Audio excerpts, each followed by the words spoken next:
welcome to PQ, where we watch and talk about music as classical musicians. Our today's song is very exciting. I'm super excited for it. This song is a request by Timothy, one of our supporters on Buy Me a Coffee. So thank you for your song suggestion and for your request. This is another ELO, but it's called Roll Over Beethoven, which is definitely interesting. He sent us a bunch of interesting info that I did not tell my sister because I want to surprise her. With that, he sent us a short version, but I found the full song just because I want us to experience the full thing. But it's basically the same song. It's maybe a couple minutes longer, and it says the full song, so we are sure that we are not missing anything. But anyway, I mean, we love ELO. We did a bunch of their songs. We can actually put a link for the playlist here for you guys. So that's going to be a new one to the playlist, and I am definitely very excited. I just want to say one thing to you, that this song is a cover. The first version was by Chuck Berry, which was a rock and roll singer and songwriter in the 50s. And then we can maybe go and listen to that a little bit off camera after we listen to this, so then we can have an idea to compare. But I didn't want to say anything else, so we can just all be surprised together. So here, let's go.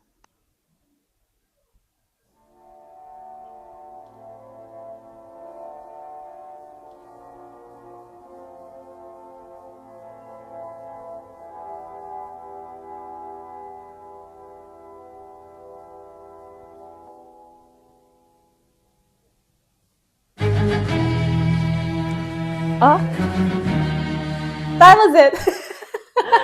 I mean, I had never heard this song either, but he said in his message that it does have themes of the motif of the Fifth Symphony. So, and I don't know how much of it he borrowed or if he's gonna change it or not. But I was just ready for this moment, so we can go. The first moments of now that we heard, it was also I don't know, the second movement of the fifth. So it was also or the silence parts of the first movement. It was also interesting. Yeah, so now we know a little bit more what's gonna happen. Here we go from the beginning.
Get your lover and a reel and rock it.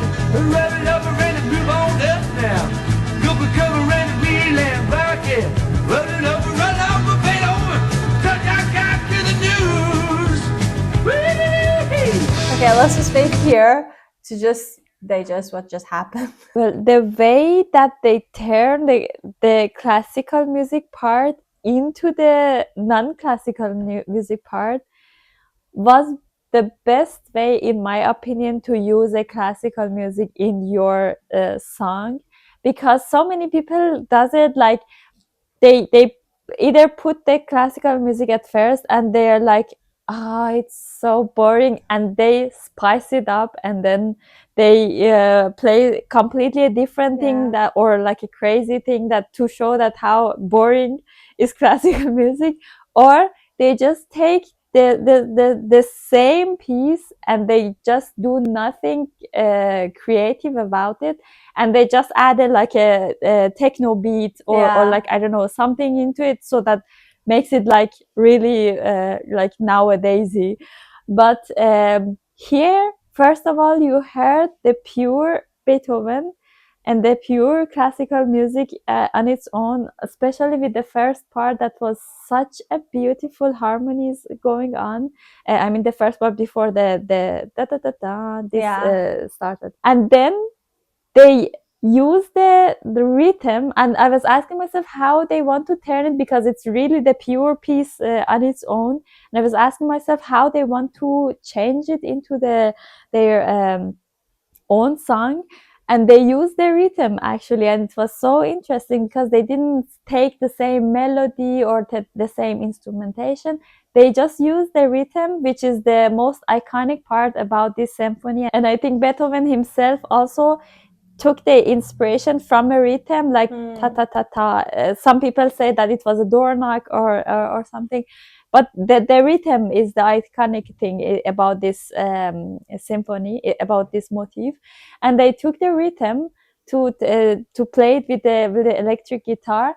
And the also the cherry on the top part was that not only they just played their own music, and it was not like using the classical part, or they just change completely and just play another music that has nothing to do with the classical part, but they took this motif, put it in a downer layer, that a little higher pitch electric guitar was playing it, but not exactly this motif, like ta ta ta ta, with these intervals, with the same rhythm, and also kind of the same notes, but in another interval. And also they developed the motif, and it was nice, because you could still hear that it's something that I know, but you couldn't say that's the Fifth Symphony of Beethoven. And that thing was the reason that it didn't felt like you hear completely different part, and now a different song is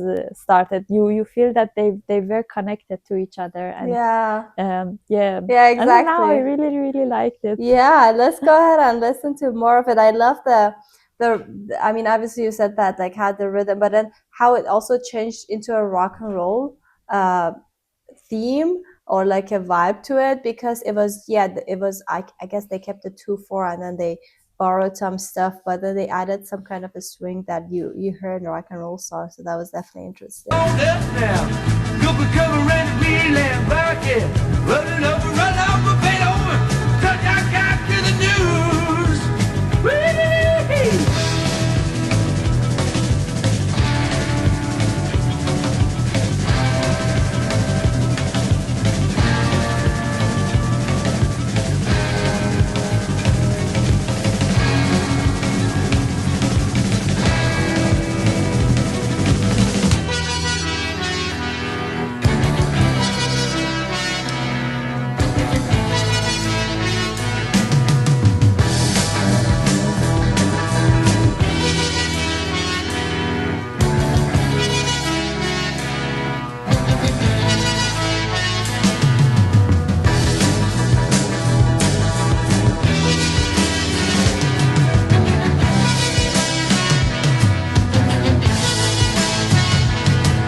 Wow, a big shout out to the drummer.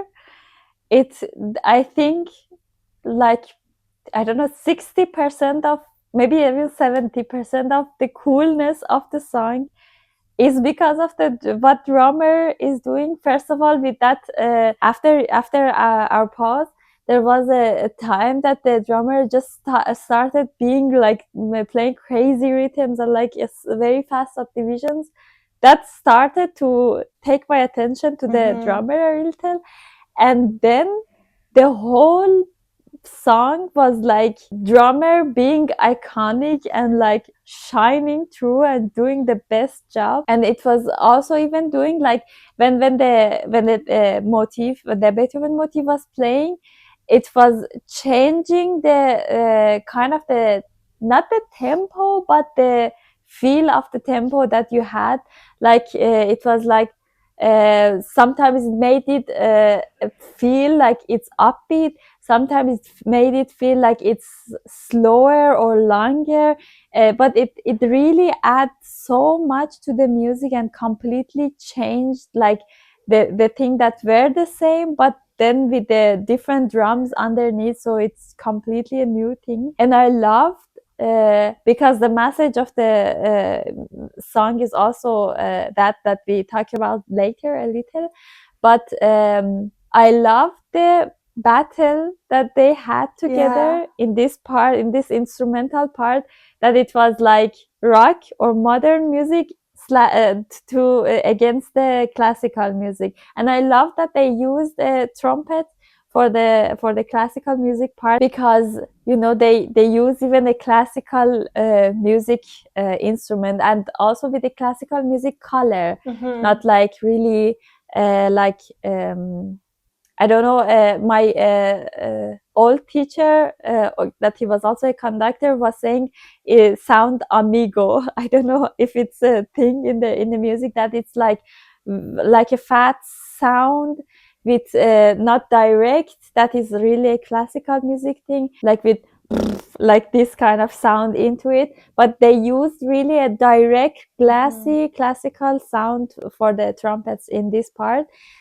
And also later that the violins were against like the electric guitar and also other like rock instruments. It was the whole time like this battle, that like the hip-hop dance battles, that one person has two measures or two, I don't know, two minutes to dance, and then it's the turn for the other person to also do with the music, and then one person will win. So it was really like a battle between the classical music and the rock music. Definitely. And also, I have to say that I really loved the sound effect that the violins or the strings in general were producing at the exactly after you unpaused, like exactly after our first pause. It was so cool that it was so spooky and like in a I don't know, they use also this kind of sound effect in classical music, but it felt like really not like classical music. It felt like really metal or like real rock-ish sound effect. But it was so cool that like the strings can make this kind of sounds, and that can produce this kind of sound effects, and then some people just use the, for example, violin to just play some cliched melody, and just like a very high pitched I don't know, ugly melody that was like, oh, the violin is so beautiful, but the violin and the strings can be cool. Yeah, I agree. I was gonna talk about that, but you already said it, so here we go. Well, early in the morning, I'm giving you the warning. Don't you step on my blue sweat shoes. Oh, hey, Gill's gonna play my fiddle. I ain't got nothing to lose. Roll over Beethoven, set that cat with the nose. Well, she wiggle like a glow-up, she dance like a spin and top. Yeah, she got a crazy ball now. She should have seen a real and rock. Long as she got it down, the music will never stop. like it. Go get your lover and reel and rock it. Roll it over and you move on up now. Go for cover and you reel and rock it. Roll it over, fade over. Sticking in the rhythm and blues.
Oh my God. At this kind of songs make me think that I really should go and learn drums, because I find this instrument so cool and it can do so cool things. Yeah, I'm speechless about the drum thing, and it actually did more of this thing that I said, that it made the ta ta ta ta that was playing with the trumpet, like, I don't know, it made it like upbeat kind of thing, or it made a very cool polyrhythm with it, and like ta ta ta like this. I don't know how to say it. It was so cool. And I forgot to say it last time, but this time also again happened that it was a short moment that the strings made like a very contemporary music sound quartet kind of thing. It was so cool. It was like you can see what would happen if Beethoven was living in Beethoven's time. That was the Fifth Symphony. And then what would happen if he was living a little later, like in the contemporary kind of era, because I think that he would also made like this kind of thing with so many dissonance and so many cool sounds. And then it was like a little later that, and I think that's what I wanted to say, that it's really suits that they chose Beethoven to make a battle with, because I always thought because it's a theme that I always thought that what would happen if the composers were like a little alive today, like a short time alive, and see like how the music turned and what is the music now, and also like what would happen if they see that how the classical music performance play their pieces, because it's completely different. I'm sure it's different interpretation than back then. And I always thought that, I think some composers would have hated the way that the music turned, but I always thought that Beethoven would be so proud of rock and metal music, because basically, in my ear and in my opinion, Beethoven was the metal head, or the rock star of the classical music, because he was so rebellious from his time, and he just himself was one of the only composers that just changed complete era for him, like from the classical era to the romantic era. And he's one of the only composers that just did it by himself, because of his rebellious things that he did in his music.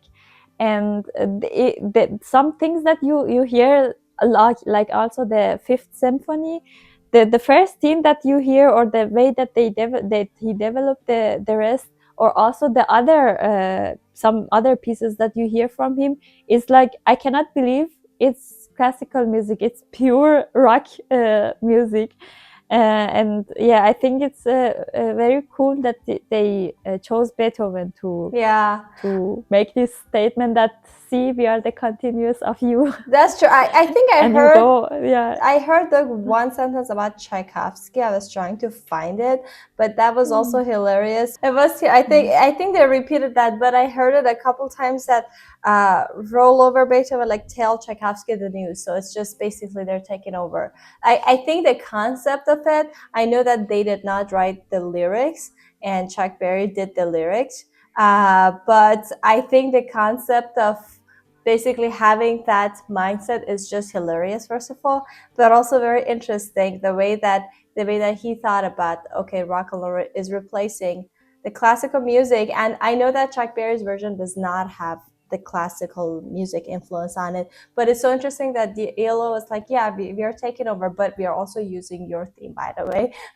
But we are replacing you guys, but by using your music. So I think it just added like a layer of humor to the whole thing. But I guess they transformed the original version, but also the Beethoven's theme so much that I guess they made it their own song. I loved all the like contemporary moments in the strings that you mentioned, because they were, it was so cool, and so much contrast. Like, there was so much contrast and so many layers were going on, that I was trying to like not pause too much so we don't lose the flow. But honestly, I would say every 30 seconds deserved like a TED Talk from you, especially. But we don't want to make this video too long. I don't talk a lot. No, not at all. I don't, especially agree. In this video. You did not talk at all. And no, I didn't talk enough. Yeah, I think this video is already long, and I don't want to make it any longer. So I think we should probably wrap this video, but just know, you guys, that we had so much more to say. But we're going to like probably save that for another song that is maybe similar to that. Or I think ELO songs in general have a lot of potential to talk a lot about, because I mean, it's complex. There's so many things happening, and it's so fun to listen to. But we want to thank you, Timothy, for suggesting this beautiful song. It was very fun to listen to, and we hope you guys enjoyed it as well. Don't forget to like this video and subscribe to our channel if you haven't already. If you want to support us more, there's a Buy Me Coffee link in the description. We'll see you guys in our next video. Bye! Bye!